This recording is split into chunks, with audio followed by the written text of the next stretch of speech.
افلام مصريه المفروض تنزل السنه دي بعد ما كل الاعياد خلصت وكل المناسبات خلصت. انا مش عارف هتنزل امتى بصراحه. فيلم رقم واحد فرقه الموت، بطوله احمد عز واسر ياسين، وبيحكي عن خط الصعيد ايام الاحتلال الانجليزي. وبيقال انه الفيلم بيدور احداثه يعني ان خط الصعيد مش بلطجي ولا حاجه، لا ده كان من المقاومه المصريه. اما الفيلم التاني فهو فيلم شقه، بطوله عمرو يوسف ومحمد ممدوح تايسون، وده الجزء التاني منه.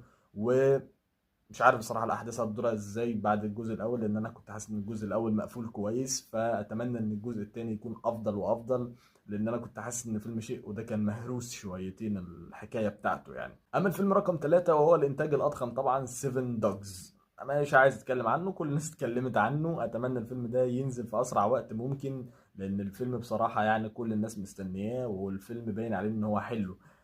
وفي حاجه خايف منها، انا خايف ان هو يكون عباره عن شويه نجوم بس ومفيش نص، يعني مفيش قصه. بس اتمنى لا انه يكون في قصه والدنيا تكون حلوه، لان انا هزعل جدا على الفيلم ده ان بعد الانتاج ده يكون فيه مشاكل يعني. بس اتمنى ان هو يكون مظبوط يعني زي النجوم اللي فيه. وبس كده، لو عجبك الفيديو ما تنساش الكومنت اذا كنت عارف ان في فيلم تاني هينزل او حاجه، او عندك توقع الافلام دي هتنزل امتى. وما تنساش اللايك، وتابعني بنزل محتوى عن التمثيل